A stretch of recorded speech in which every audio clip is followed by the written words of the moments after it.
So it is 7:01. I'm going to call the meeting of the Board of Selectmen to order via Zoom. I see almost all members of the Board of Selectmen present. I see Marie is here, but I don't see her yet. I don't know. I don't know why it's not coming up. I don't know what to do to make my face show. I just sent you a request to start your video. Thanks, Jay. There you are, Marie. Hi. Okay, so we will have an executive session tonight that's going to involve an attorney from Pullman and Comley. So we are going to, when we get to that, I'm going to ask everyone who's not a member of the board or Attorney Hoffman to exit the meeting. First order is the Pledge of Allegiance, which we can do. Is there a member of the board who would like to lead the pledge? I'm seeing. Why not? I can do it. Let me see. I think I'm pointing at your flag. I pledge allegiance to the flag of the United States of America and to the republic for which it stands, one nation, under God, indivisible, with liberty and justice for all. We're all so good, guys. But he's speaking. I don't have any agenda items to add. I do just want to let folks know we're going to take a couple of things out of order. I don't think we need to amend the agenda for that, but I'll ask for motions where appropriate. So with that said, if we could have a motion to approve the agenda as presented. Sarah Muska, Selectmen. I'll move the agenda. We approve the agenda as presented. Is there a second? Second. Seconded by Selectman Baker. Any discussion? All those in favor of the motion as presented, Selectman Nordell. Aye. Selectman Muska. Aye. Selectman Baker. Aye. Selectman D'Souza. Aye. Okay, thank you. Approval of the minutes from the April 2nd special meeting. Are there any corrections?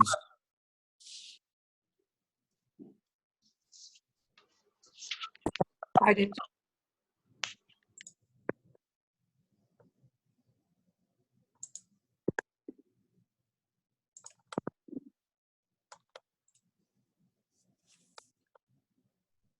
Marie, did you say you had a correction? No, I said I didn't see anything when I went through the minutes. Anyone else? I move we approve the meeting minutes from April 2nd, 2020. Second. Made by Selectman Nordell, seconded by Selectman Baker. If there is no discussion or further corrections, all in favor of the minutes as presented, Selectman Nordell. Aye. Selectman Muska. Aye. Selectman Baker. Aye. Selectman D'Souza. Aye. Thank you. Is there any public participation? I've muted everybody who is not a selectman, so if you would like to speak, kindly unmute yourself and indicate by raising the hand on the screen.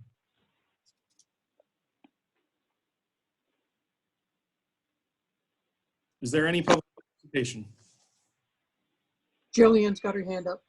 Oh, Jillian. Hold on. You're still, there you go. There. All right, so Jillian, please identify yourself. Jillian Hubbard, 40 Mill Street. I just wanted to say that I think that it's amazing that you guys have been able to continue the meetings in a way that allows the community to participate, and that I hope that with these Zoom calls that you guys are able to reach a demographic of individuals who aren't normally able to come to meetings. And I think it's really cool that all of the different boards and commissions are also doing that, so that people can tune in when they're able to, for the ones that that they're interested in, that they have been missing, because we normally don't record all meetings. And I also wanted to applaud all of the selectmen and the first selectman on their efforts for helping the town run smoothly during this time, because it wasn't expected in any way that COVID was going to be turning up right now. So great job, everyone. Thank you very much. Any other public participation? Any other public participation? There will be another opportunity for the public to weigh in towards the bottom of the agenda. So seeing none, we'll move on. Next is board and commissions, and appointments. So this is one of those spots that I'm going to ask us to take things a bit out of order. First, I'd like to take up agenda item 10B, which is a motion to renew the charge of the beautification committee and set the term for another 18 months. Yes, Marie. I just said so moved on moving it out of order. So there's a motion made to take agenda item 10B out of order. Is there a second? Second, Alan Baker. Moved by Marie, seconded by Alan. All those in favor of taking agenda item 10B out of order? Selectman Nordell? Aye. Selectman Muska? Aye. Selectman Baker? Aye. Selectman D'Souza? Aye. So we're now on to properly agenda item 10B, renewal of the beautification committee. What we're going to do is extend them for another 18 months with the city charge. They were just getting started, just getting their into them in terms of trying to tackle some projects that benefit the community. And they've expressed an interest and a willingness to continue doing that. So I think that's great. And if you'll notice the list of participants, it's mostly same familiar names, which is also really encouraging. So I'd ask for a motion to renew the charge of the beautification committee for 18 months. Sarah Muska, Selectman. I'll move to reinstate the beautification committee for another term. Do you want me to list all these names that are? Not yet. We have to recreate the commission, Okay. reconstitute it. Okay, so I'll make that motion. Is there a second? Selectman Nordell will second that motion. Motion made by Sarah, seconded by Charlie. All those in favor of renewing the charge of the term of the Charter Revision Commission? Selectman Nordell. Yes. Selectman Muska. Aye. Selectman Baker. Aye. Selectman D'Souza. Okay, that's all members in favor. Now we will return to the normal call of the agenda and take up agenda item 9. Marie, just so you know, I muted your phone. Your phone's given quite a bit of feedback. So you'll have to unmute yourself when you want to speak. I can see you trying and I can't hear what you're saying.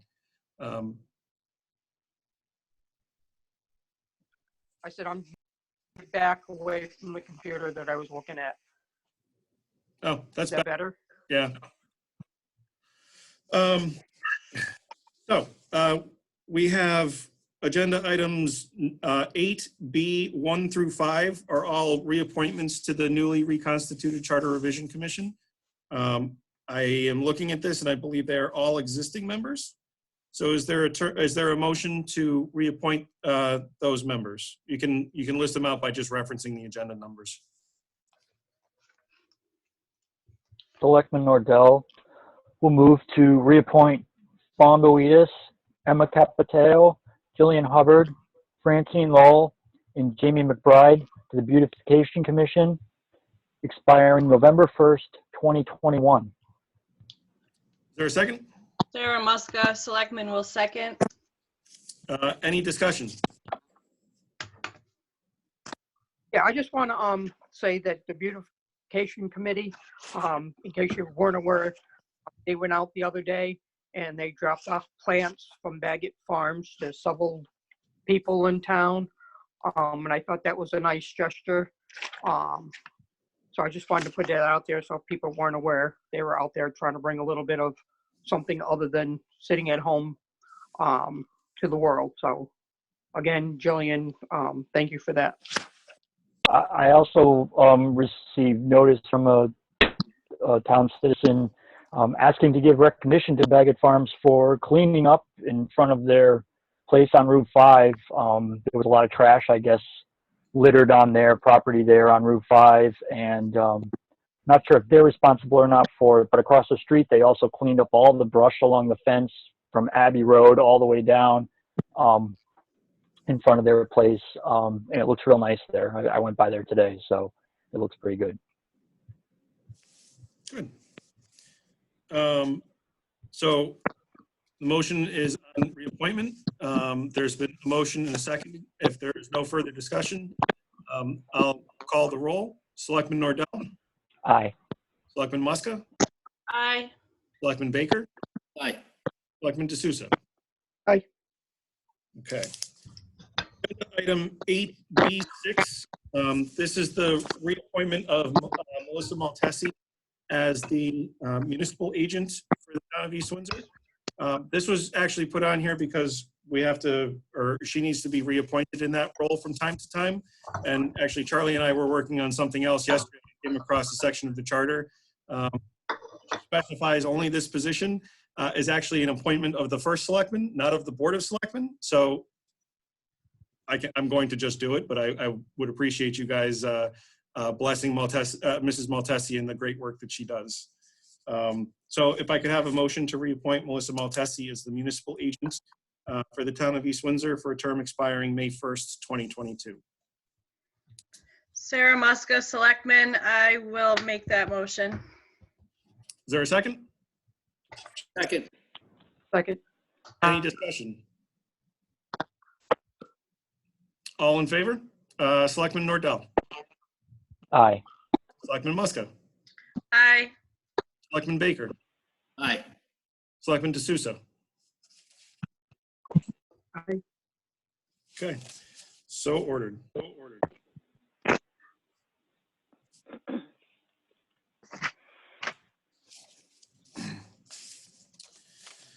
Okay, so now we're on to unfinished business. The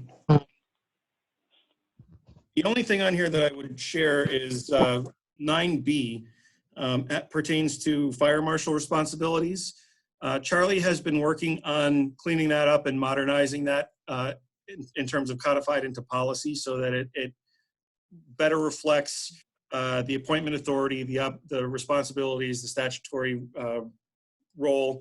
I think, Charlie, it's fair to say that we should be ready for that either at the next meeting or the one after. Yes. Okay. Thanks for taking the point on that. Thanks for your help with it. That gets us to 10A, which is discussion of executive orders 7S and 7W. The last I checked, which was this morning, they were up to executive order 7AA, which means there have been 27 of them.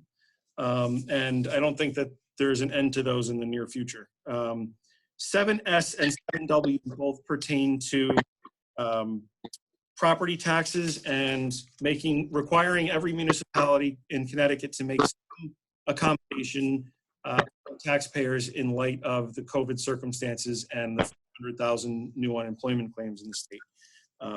OPM has put out guidelines which are included in your package. There is one of two options, one of which we must adopt. We can adopt them both, but we must adopt one of them, and I need to submit that to OPM by April 25th. So option one is the deferment program. It allows for the date on which property taxes are due to be deferred by up to 90 days. So typically your taxes are due on the closest business day after July 1st with a 30-day grace period. Adoption of a deferment program would put that due date at the closest business day after October 1st with a 30-day grace period. If you pay with both of these programs, with both the deferment and the low interest rate, if you pay your property taxes in escrow, that is not affected. Those are all still due on the same date that they typically would be. For those people who aren't paying their taxes in escrow, they get an additional grace period under the deferment program. The other option is a low interest rate that is applied to delinquent taxes for delinquencies incurred as a result of COVID-19 between I think it's March 1st and June 30th. And that allows for a 90-day delinquency period where the interest rate on delinquent property taxes would drop from 18% annually down to 3% annually. What else do I want to say about that?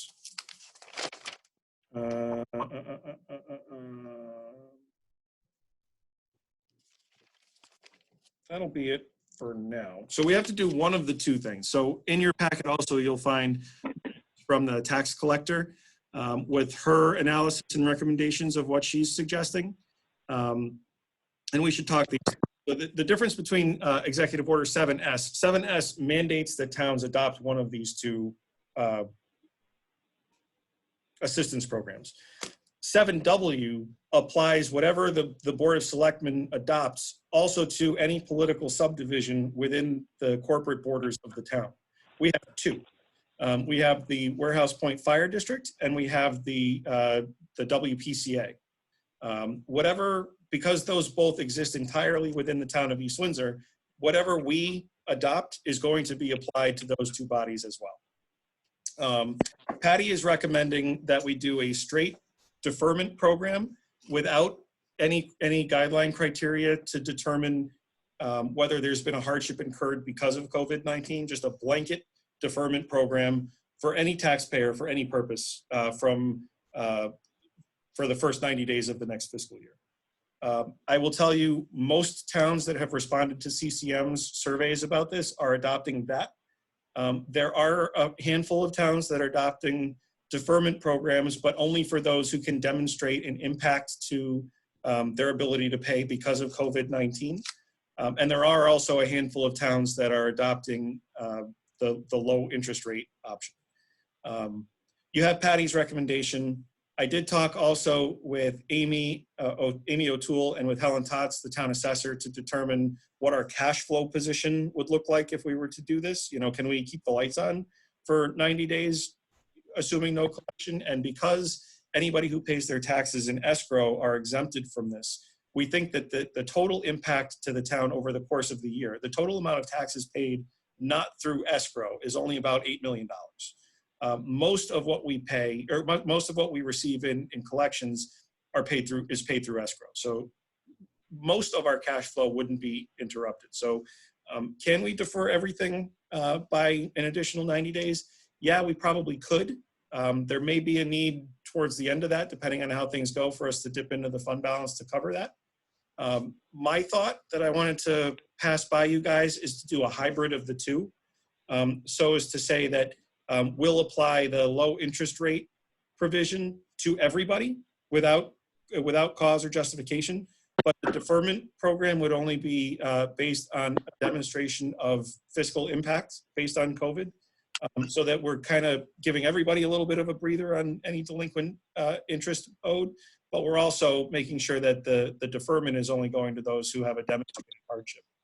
I should also say that in order for landlords to, whether they be commercial or residential landlords, in order for them to qualify for this, they need to be able to demonstrate that they are passing the benefit on to their tenant. So this actually does have a benefit for renters as well, in that for the landlord to get the benefit, they need to show that they're giving the tenant a break too. I think I've touched on all of that. I'm sure you guys read through the guidance and the memoranda, maybe even the executive orders. Any questions, comments? You know, where are you all? Selectman Nordell. Selectman Nordell. So I too asked Warehouse Point Fire Department, is this going to be a cash flow issue? And, you know, our budget's not nearly as large as the town, and you're talking about deferring theirs regardless. And it is a bit of an issue. With the town, you're at least going to collect the escrow still, but you're saying you're not going to pay out to Warehouse Point Fire, you know, until October 15th. It's going to cause them to have to do certain things as well. I don't know if there's any way around that or not, or if it's part of the executive order. But it's going to be tight. I'm not sure how they're going to do it. Well, so you're talking under this supposition that we're adopting the deferment option. So let's go down that road. What we could do to alleviate that hardship, we could prorate, we could split the annual payment in two. So, because we could probably shoulder 50% of the annual payment upfront versus the typical 100%. We could probably do that. We could prorate the distribution based on collections. I mean, the thought process behind this from the folks at OPM and amongst tax collectors and assessors is we're going to get paid sooner or later. We're floating people for a little while, so we could prorate the distribution that we do in July for them. We could break their payment in two. I'm trying to think. I'm thinking out loud here.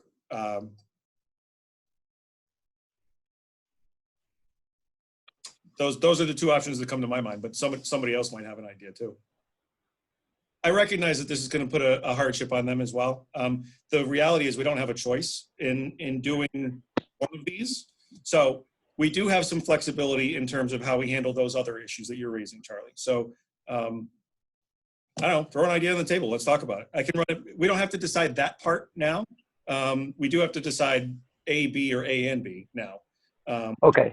I just saw it in here as kind of like a motion to be made, and I thought it had to be executed as well. Either one of what you're offering would work for them, you know, a half and half or prorated based on what the town has managed to collect. Either one would work, but for them to get nothing at all for you know, that 3 months, it would be very difficult. Yep, that's understood. And I think Patty's suggesting the payment approach. So, I mean, that part of it we can figure out. What we need to decide tonight is deferment, low interest rate, or both. Those are the two things that I need to report to OPM based on a motion from this body before April 25th. I mean, I'm inclined, again, my inclination would be, and I think this would help with a cash flow perspective in terms of those other agencies. My inclination would be a low interest rate for everybody, and then the deferment for those who can demonstrate a hardship. That puts a lot of work on Patty, but you know, it's something that I think is still doable. Marie. Yeah, I'm concerned with going with the low interest rate, and I'm concerned with the renter's rebate, because tonight's news, there seems to be a lot of misunderstanding by people in rental facilities that think they have a 90-day deferment on paying their rent, and now the people that own the property are panicking because they have their mortgages to pay, got the income that they need for their repairs, et cetera, et cetera, et cetera. So yep. I'm not sure if something's not going to evolve from that later on, and this may change. I was leaning towards across the board deferment on the taxes, because we're going to get the revenue, like you said, from those that have it automatically taken out of their mortgage and stuff. And it makes it clean for the limited staff we have at Town Hall. On the next order that Selectman Nordell was referring to as far as Warehouse Point Fire Department, if we adopt this, it's going to affect them when we get to the W. We already know we have an issue with Warehouse Point Fire Department in the status that we haven't completed yet. To have them go 90 days without income is wrong, because they're a town entity, even though they're a district. So my suggestion was, if we can't prorate out the tax collection on a quarterly basis to them starting July 1st with their first quarter, so that they can, you know, pay their expenses and move forward, would they be entitled for an added appropriation out of our general fund? And if that's a route that we can take, I have a concern with the Board of Finance putting $750,000 to use to balance off this year's budget, if we're going to have enough money, if we have to take that route, because we certainly need Warehouse Point Department service. So there's a couple of things happening there. An added appropriation is always something that can be done. There's a process for that. There's even a process now for that. But the typical process is Board of Selectmen, Board of Finance, town meeting. So we have the funding to do it. With the deferment, if we were to, but for the escrow withholding, if we were to have to defer a quarter of our annual income, I would be concerned about the fund balance. Because, you know, roughly 80% of what we take in is held in escrow, I'm less concerned about that. And I have had conversations with town staff about that just to make sure, you know, that they're actually punching the numbers. And I think I'm on sound footing there. Okay. I'll throw those out there. Alan? Yeah, so I guess I would start off by saying I think everybody should get the lower interest rate. I agree with that. I think there's just, even if you can afford to pay your taxes now, and, you know, maybe, you know, things are going to downturn a little bit further, you know, as time goes on. We're at 22.5 million unemployment claims so far nationally because of this, and I expect that's going to go up over the next few months. So there probably will be some people that are going to get behind, and I think it would be fair to lower that rate. I also think that we should not just do it across the board deferment, because there are a lot of people that are lucky enough to still have their job. Nothing has changed for them, and nothing will change for them, and they can just pay their taxes on time, and they probably just will, you know. And so I think I don't think we should go down the road of a blanket deferment. People should have to have a hardship. If they have a hardship, they should go, you know, state it, and then, you know, you use the program, and then I think that works for them. And then that doesn't put us too far out. We don't get ourselves into touchy ground with, you know, if things get even worse and that money doesn't come in and it's December, January, we could find ourselves in a tough position. Sarah?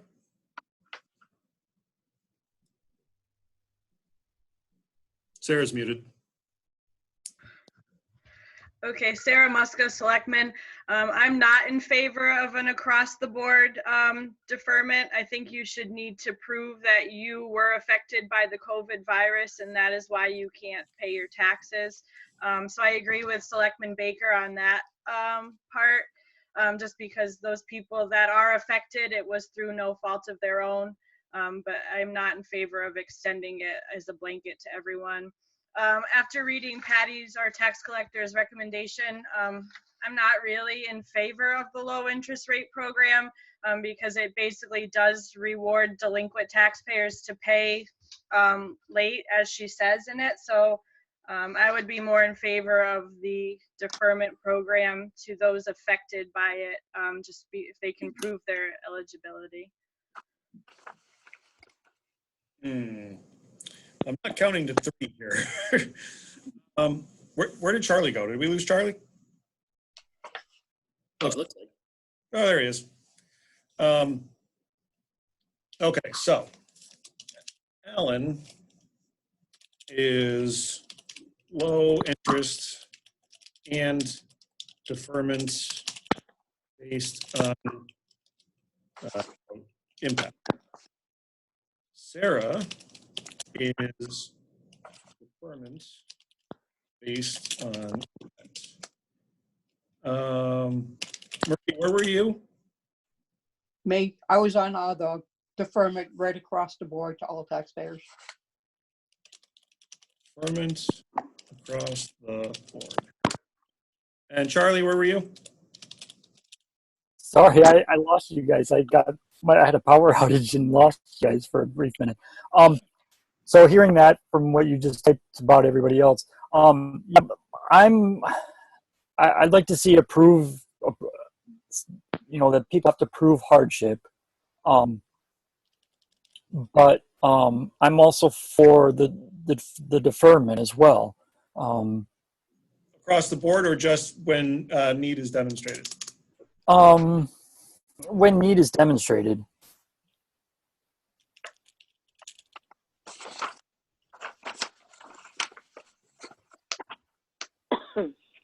Okay.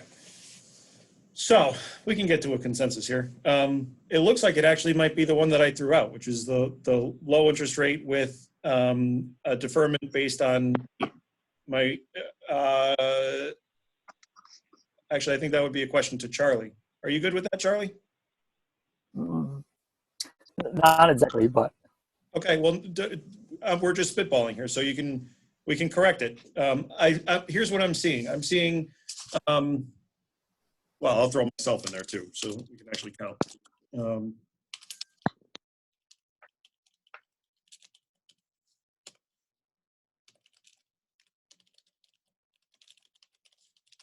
Okay.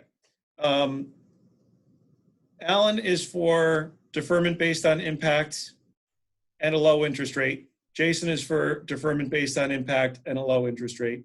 Sarah is for deferment based on impact. Charlie is for a deferment based on impact. Marie is for deferment across the board. So it looks like from a consensus perspective, before we craft a motion, we're going to elect the deferment based on impact approach. That seems to be where 4 of the 5 of us are. Now, the low interest one, I only see so far 2 people on board for that. So I'll craft a motion.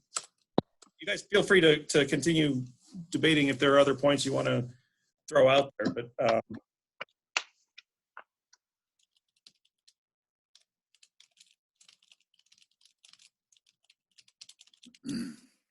To me, the deferment based on need is more important. And you know, I could be convinced on the tax thing, the tax interest rate reduction, but I just think that's fair if it's as long as it's across the board. And I also think that it's really, I mean, I don't think we're going to have. We'll definitely have more delinquencies because of this, because there's a lot of people out of work. But I don't think that we're going to have. I don't. If as long as we keep deferment based on need, we're not going to have a lot of abuse, and so therefore, I don't think we'll have a lot of delinquency. And then you know, with that interest rate going up, but I still think that, you know, even those of us that are lucky enough to still be working, there's danger financially in the next few months, and you know, we don't need any extra interest rate if we do end up in that position. So that's why I'm looking at. I think that that's a good thing to do too. now when you say that, Alan, are you the lower interest rate? You're basing that on need as well, proven need. Well, it'll be on anybody that's delinquent, but I mean, so and like the tax collector says, she doesn't feel like you should have that lower interest rate on just people that are delinquent now, because those people they were delinquent for whatever reason. It wasn't COVID. They were already delinquent, right? So I don't think we should reward that. But for anybody going forward that becomes delinquent, and you know, and I think you should get a break on that. so in the interest of clarity, the low interest rate program wouldn't apply to taxes that are already delinquent prior to March 1st. It's just those that are due between March 1st and effectively October 1st. They can get a lower interest rate during that period for the amount of time taxes are owed. So if you were, if you paid on May 1st for taxes that were owed by July 1st of last year with a grace period of August 1st of last year, you would be responsible for, what does that come out to be? 8 months of the regular interest rate because you already owed it, and 2 months at a depressed interest rate based on COVID circumstance. So there's, it doesn't go before March 1st in terms of the benefit in any case. And then the deferment people, if I get this right, the people that are proving a hardship and are getting it deferred, they're not incurring interest on that, right? They're just straight up deferment. You got until October 1st. We're deferring the date the taxes are due. Right, and so then the people that are paying the lesser interest rate, it's just from this point forward, not stuff that was already, you know, before March 10. Right. And the best way to think about it, to Marie's point about people who think they're getting 3 months of rent-free living, what we're doing is we're deferring the due date. We're not deferring the tax owed. So we're just changing the date you need to write on your check in order to not incur a penalty.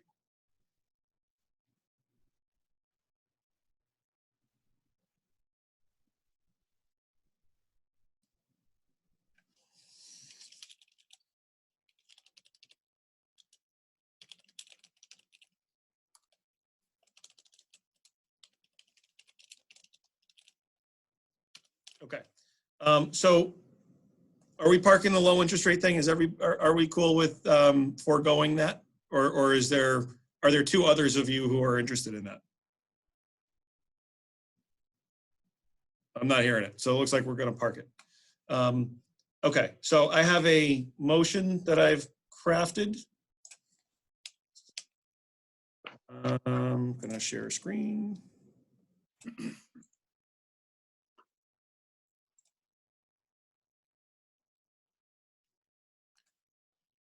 So this would be the motion. I shared the right thing, I hope. I got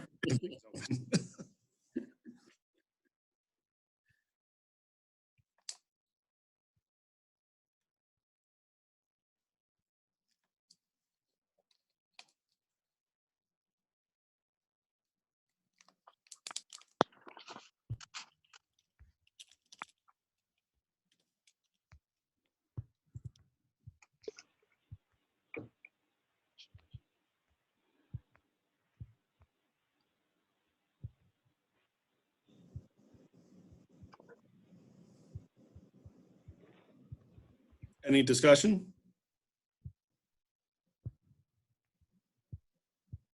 Did I actually put the right thing up there? Yep. Okay.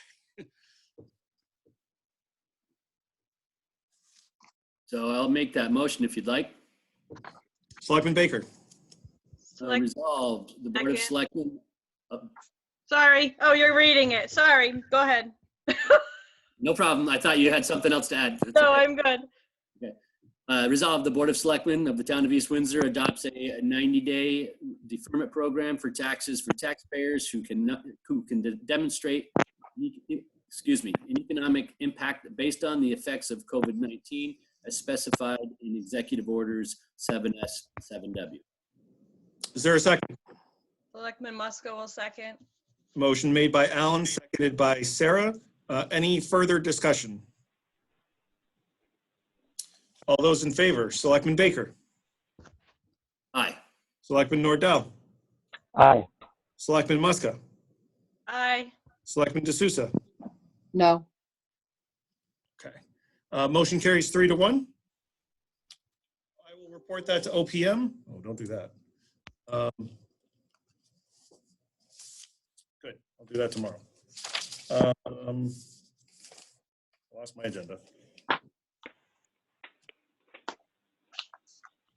I'm going to ask that we table 10C, which is a discussion and approval of the collective bargaining agreement between the town and the police union.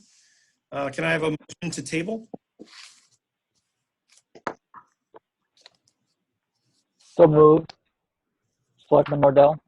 Moved by Charlie. Is there a second? Second?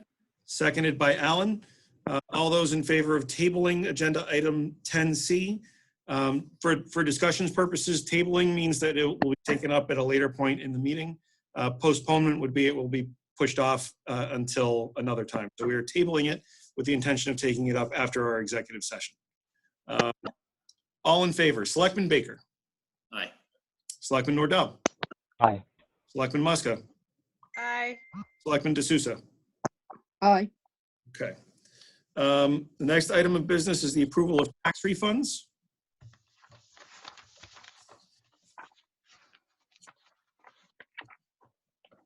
Selectman Muska will move to approve the tax refunds totaling $899.78.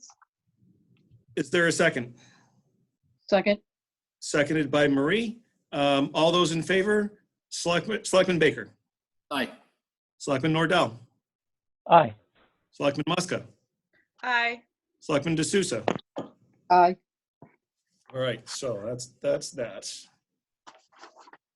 Now we are on to Selectmen's reports. I got it.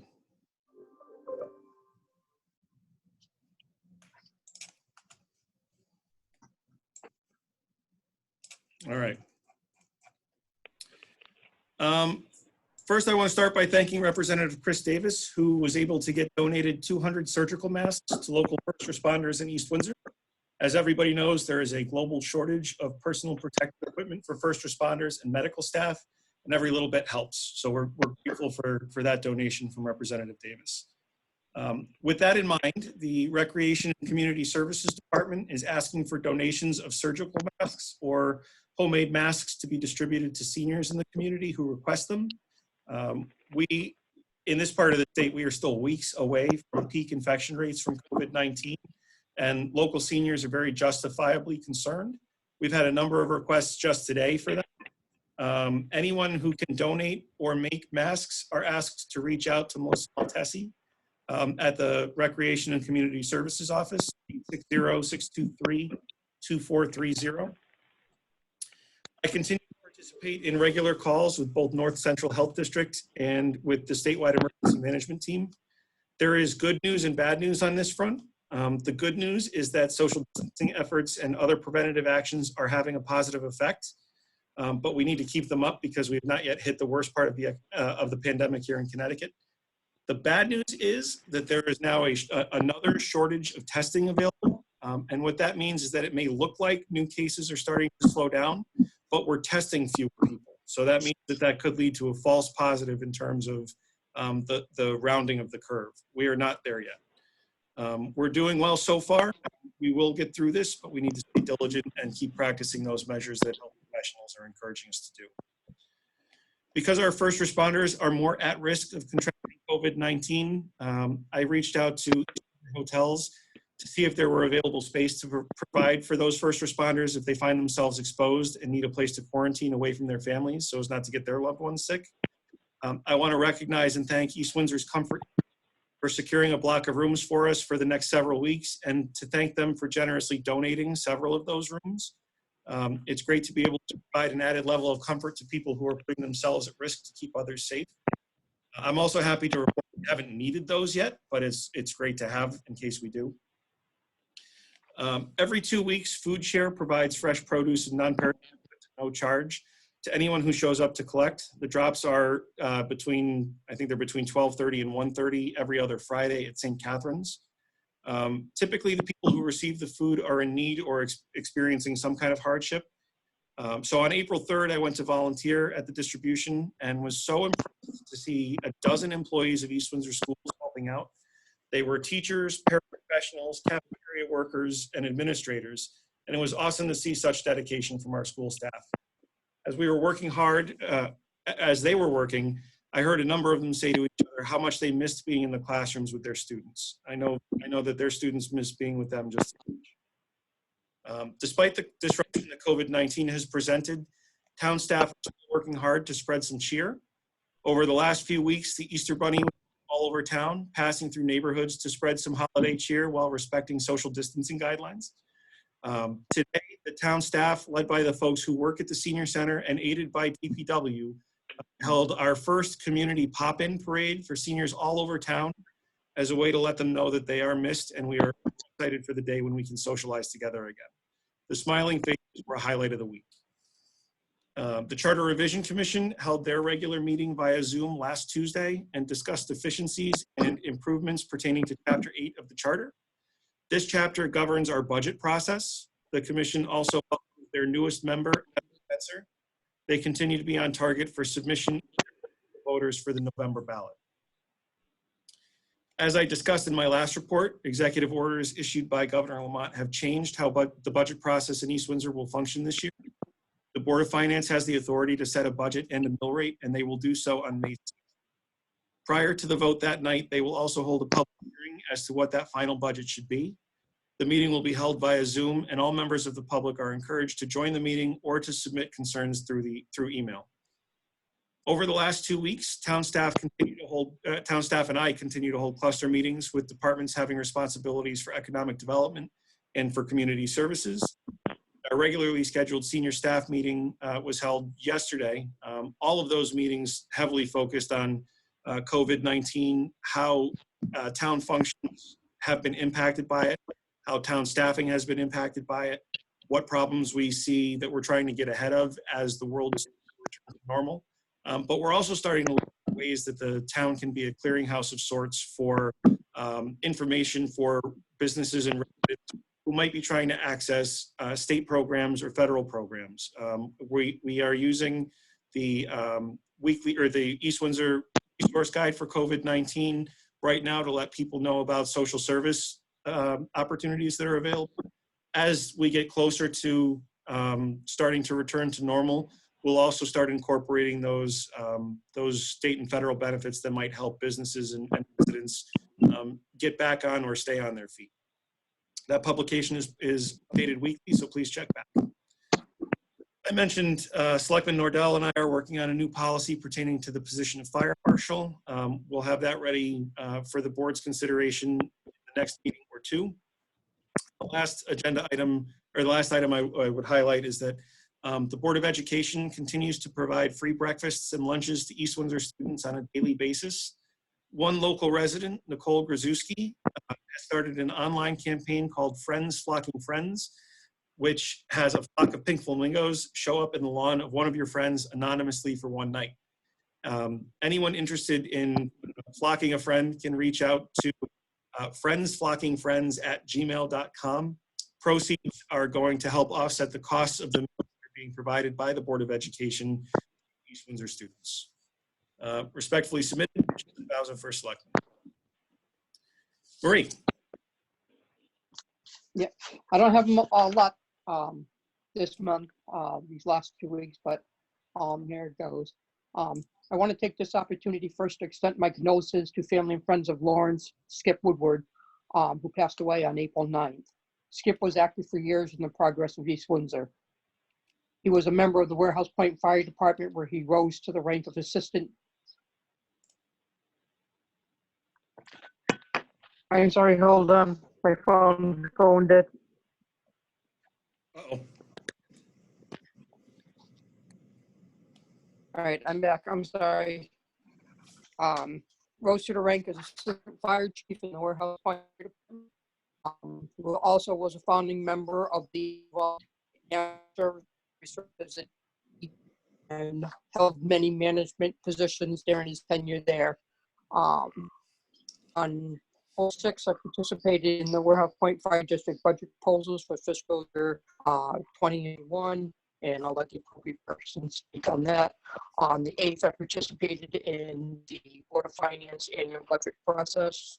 On April 9th and April 16th, I participated in a Zoom meeting with the Register of Voters and the town clerk in regards to the upcoming primaries that are currently scheduled for June 2nd. And we're going to be meeting every Thursday online until then. So this way we can make sure that if the primary does take place, we'll have proper procedures in place to make sure that everything is cleaned and kept appropriate for people not to feel like they're crowded too close to others. So we're working on that. Another Board of Finance meeting on the 13th, and then the Bradford Mill Committee was canceled, and that's all I have.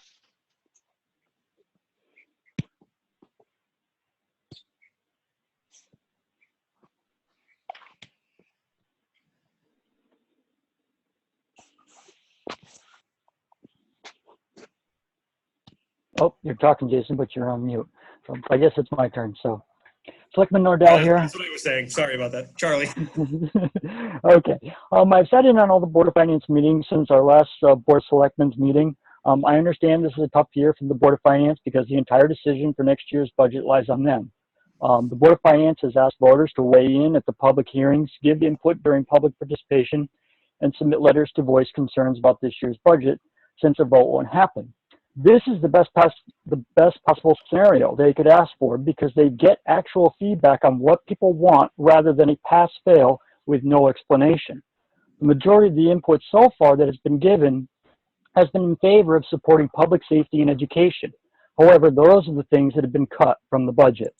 Never do I recall hearing any input about setting the budget low or near 2% because of this year's epidemic. I hope that in the final public hearing, the Board of Finance will take stronger consideration to voter comments and letters submitted. Today is Parks and Recs Pride Days, and they ask people to sport their favorite Parks and Recs t-shirt and take a picture and submit it to them. East Windsor Chambers continues to keep us up to date on what's open in town and how people can continue to utilize the services of businesses in town safely. We have some great businesses in town doing good things.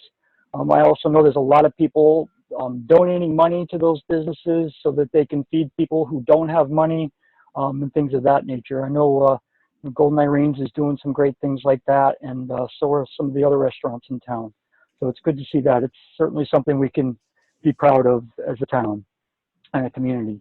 Also on that note, it was great to see East Windsor on Channel 3 News last night being highlighted for one of their heartwarming stories about how many townspeople and agencies coordinated a birthday party parade in Broadbrook yesterday. Yeah, I'd like to, echo what Marie had said about Skip Willard. He was an inspiration to a lot of people in town. I know my dad worked with him for many, many years on the ambulance. He was a great guy, and he dedicated a lot of years of service to this town. I'm sorry to see his passing. I hope everyone is staying safe, enjoying the nicer weather, although they do have snow in the forecast tomorrow night, and being thoughtful in these times of need and keeping in those bells.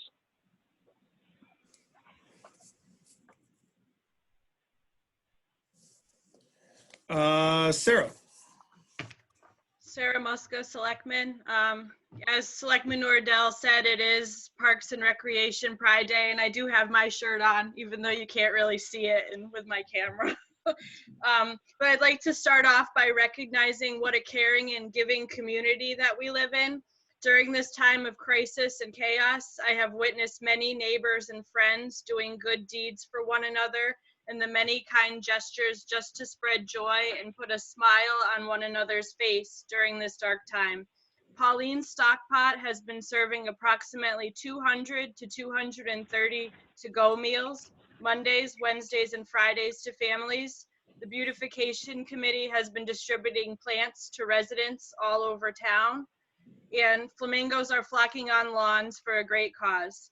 These acts of kindness remind me how much I love and am proud to live in East Windsor. On Monday, April 6th, the Warehouse Point Fire District held a public hearing via teleconference concerning their fiscal year 2020-2021 proposed budget.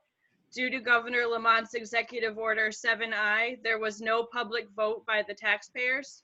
The Board of Fire Commissioners unanimously adopted a budget of $823,869.75 at a mill rate of 1.7. The commissioners regrettably accepted the resignation of a fellow commissioner and are looking for applicants to fill the position. If you are interested, please visit www.whpfd.org,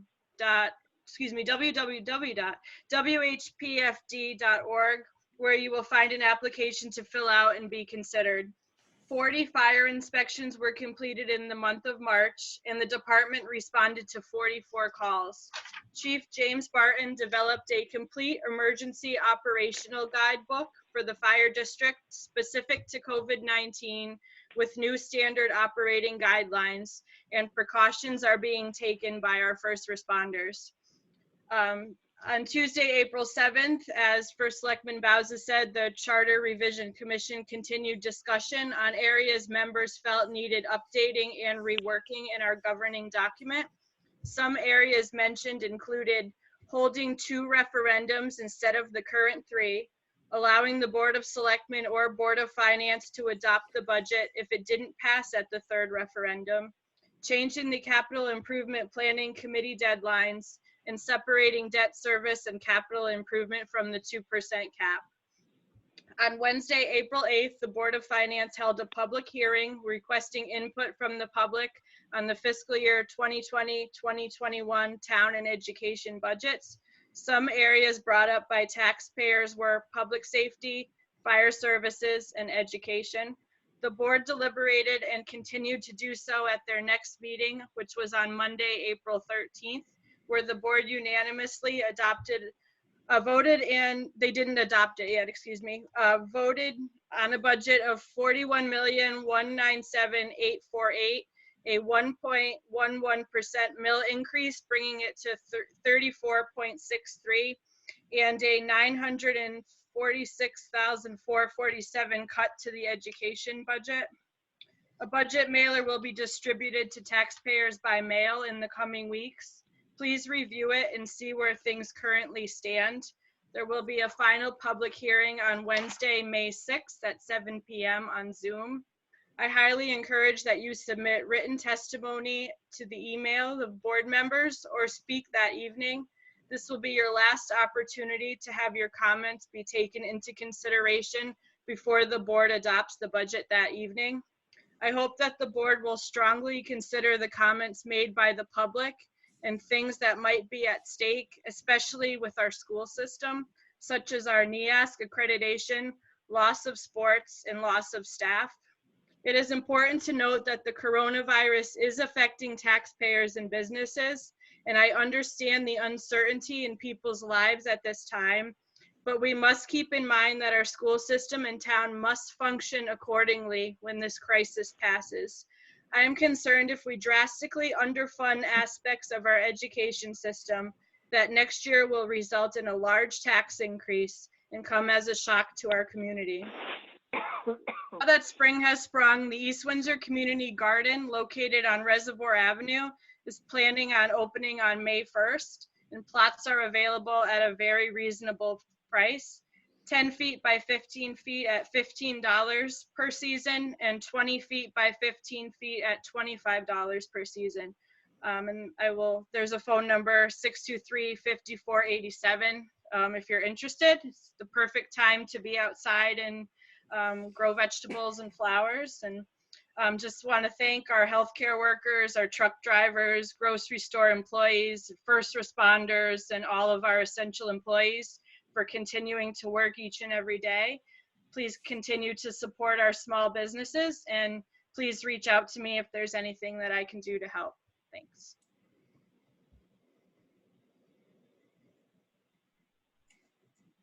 Okay, so planning and zoning met on Tuesday night. They're still working away. They approved a zone change to permit alcohol sales at commercial recreational sites. This will enable the casino to sell alcohol at their facility. It also will change things for a number of other commercial recreational facilities that exist or may exist in the future in East Windsor. So I thought that was a pretty good change, regardless of what it would be used for. They also moved to accept applications electronically, which was necessary, I think, due to a executive order. So, they don't have to be printing out stuff and sending it to, bringing it into town hall and whatnot. The first selectman joined the board to discuss a new permitting software that is going on in town right now. This is kind of, we've talked about this, I think, before in our meetings, but it's coming to fruition. This will streamline the user experience tremendously, and I think it will be something that will benefit both the users and the employees of the town that have to use this permitting software. So that's kind of some good news. I think will benefit us all. Not to repeat too much of what Sarah said, but the Board of Finance did meet and set their budget proposal. It's not final. I think they're definitely left the meeting. The feeling I got from that meeting was they were really hoping to see what people thought about where they put the budget at this point in time. It is not final until the May 6th public hearing, when they will take their last votes. So it's important that anybody that doesn't like where it is right now gets in there and makes their voice heard. So just to read off from the budget worksheet where it is, the tax increase at this point in time would be 2.63%, which would be 0.55 of a mil. It's a $1,030,451 increase in spending over last year. 310,349 will go to the town. 681,000 would go to the Board of Education. That's, cuts to both sides from what they had asked for, but so that's where it is. They definitely had a difficult time getting to that number, and they would like more input. There's no question about it. So anybody that wants to have input on that, and I will have input myself that night, should feel free to email it in or show up or both. That's all I have. Thank you. We're going to go on to public participation. This is the second time on the agenda that we're going to open for public comments.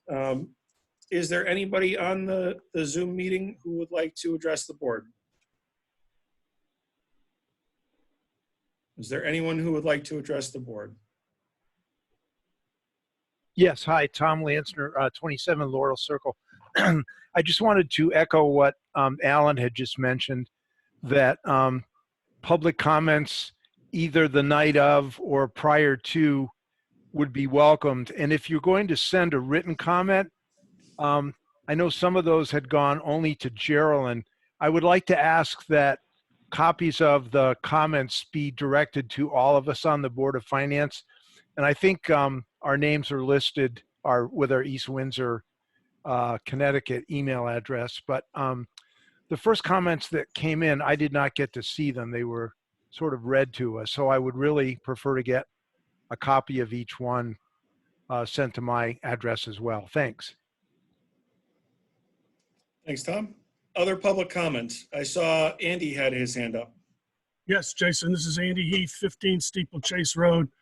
I wanted to ask a question about your decision on Executive Order 7W, and that is, what's going to be the impact on half of the taxes that may be paid in December or January?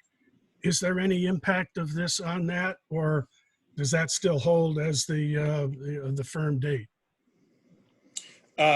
So this is Jason from the Board of Selectmen. Typically, we don't do a back and forth during public participation, but your question is a good one. I understand that. I'm sorry, but That's okay. I'll break protocol. I didn't want to interrupt your discussion while you were having it because I thought that was a little bit more inappropriate. Without objection from the board, I'll break protocol and say that the executive orders 7S and 7W only speak to the taxes that are otherwise due on July 1st. So anything that would be due in a supplemental in January is, as of this point in time, would still be due in January. So under what we adopted tonight, anyone who has a demonstrated impact from COVID-19 and elects to take the deferment of payment for October 1st would still also have a tax payment due on January 1st. Now, we're, as I said a couple of times, we're not through this yet. There are executive orders coming out daily, and sometimes they supersede this executive order, so that may change. But based on what we know right now, and based on the guidance that's come out of the Office of Policy and Management, what we're going to experience is an October 1 date if you can demonstrate hardship, and there would also be that January 1 date as well. Thank you. Yep. Other public comments? Seeing none, I would ask for a motion to go into executive order to include Attorney Lee Hoffman pursuant to General Statutes 1-206A and 6B. Oh, I'm sorry. Before we do that, Noreen has her hand up. Hi, Jason. Noreen Farmer, so 247 South Water Street, East Windsor. I wanted to touch on somewhat about the budget situation. Sure. I'm not sure if it's possible, since things are a little off with the whole COVID thing and Zoom meetings, if it's possible for the actual budget as it stands right now to be posted somewhere on the town's website, so that if people want to look at the details of it, they can see, where all the lines lined up and what the mill rate changes are and where the money comes from and all of that. It might be helpful, since they can't actually come to meetings and see it on the screens and whatnot. And it just may be a way for people to be able to take a better look at it before that next hearing. Yep, thank you for that. We're already working on that. Amy's on vacation until Monday, and then it'll be, first of all, all that information is gonna be included in the budget mailer that goes out to every household, but it'll also be available on the website just as soon as she's back. Thanks. Other public comments?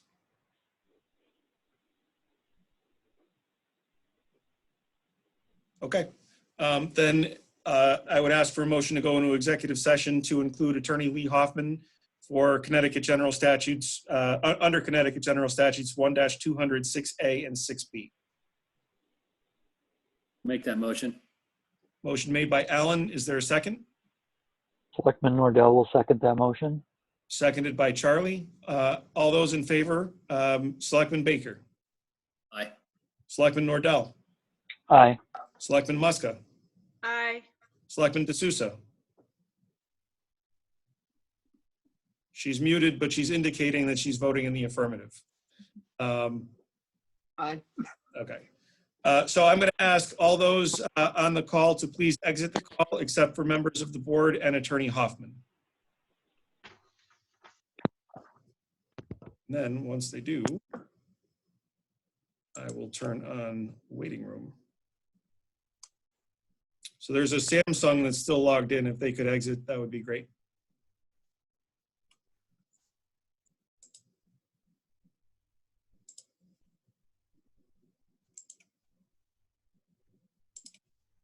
Or I'll exit them. My what? Okay, it is 9:46. We're coming out of executive session. I would ask for a motion to take up agenda item 10C, discussion and approval of the collective bargaining agreement between the town and the police union. Is there a motion? I'll make that motion. Motion made by Alan. Is there a second? Selectman Muska will second. All in favor of taking up agenda item 10C, Selectman Baker, Aye. Selectman Nordell, Aye. Selectman Muska, Aye. Selectman D'Souza. Aye. All right, we're back on agenda item 10C, discussion and approval of the collective bargaining agreement between the town and the police union. I would recognize the negotiation team member, Selectman Baker. Aye. No, you got to make a motion. Oh. I'll make a motion that the Board of Selectmen ratify the agreement between the police union of the town of East Windsor and the town. Is there a second? Selectman Muska will second. Any discussion? All those in favor, Selectman Baker, Aye. Selectman Nordell, Aye. Selectman Muska, Aye. Selectman D'Souza. Aye. Motion carries unanimously. The contract is ratified. I'll notify the union and we'll figure out the signature piece of it, but I certainly want to recognize and thank them for negotiating in good faith and helping get that longstanding issue resolved. With that, I believe there is no further business to come before the board. So a motion would be in order to adjourn at 9:48. Is there a motion? Motion made by Alan. Is there a second? Selectman Muska will second. The motion has, for adjournment has been made and seconded. It's a non-debatable motion. All those in favor, please say aye. Selectman Baker. Aye. Selectman Nordell. Aye. Selectman Muska. Aye. Selectman D'Souza. Aye. We are adjourned at 9:48. Thank you all very much.